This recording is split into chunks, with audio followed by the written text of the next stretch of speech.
दोस्तों जैसा कि आपको पता है आरपीएफ का एग्ज़ाम अब एसएससी करवाएगी, तो ये तो एक धोखा है ही रेलवे के जो आरपीएफ की तैयारी करने वाले बच्चे उनके साथ, क्योंकि वो इस टेंट्रम में है कि एसएससी के अंदर ही किसी में होगा तो कहीं इंग्लिश ना आ जाए, क्योंकि अभी तक तो हम इंग्लिश से तैयारी ही नहीं कर रहे थे, और अलग से अगर करवाती है तो रेलवे में ही क्या बुराई थी।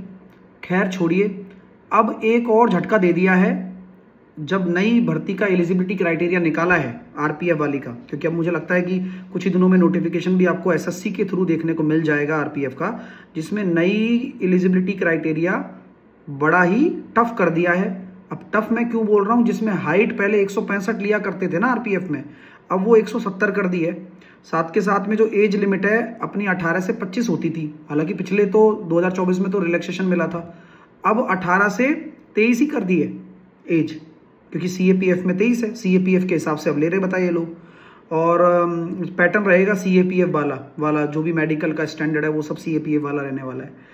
अब पेपर का पैटर्न किस तरह से रहे इसके बारे में तो जानकारी अब एसएससी ही देगा। अब एसएससी में पहले से ही कुछ सही नहीं चल रहा, और अल्टीमेटली जब ये रेलवे ढंग से करवा रहा था एग्जाम तो पता नहीं इनको क्या ज़रूरत थी। हालांकि 3 महीने पहले ही मनोज जी ने एक मीटिंग करी थी, आईपीएस मनोज जी हैं, डीजी साहब हैं शायद, तो उन्होंने पहले ही बता दिया था कि इस बार एसएससी के थ्रू ये भर्तियां होने वाली हैं। तो ये आज की अपडेट है। थोड़ा सा झटका लगेगा क्योंकि कई सारे बच्चे उस हाइट के क्राइटेरिया में भी बाहर हो जाएंगे और एज के क्राइटेरिया में भी बाहर हो जाएंगे।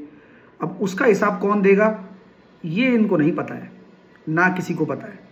ठीक है, तो इस तरह की स्थिति अभी बनी हुई है, ठीक नहीं है, जैसा भी है। All the best.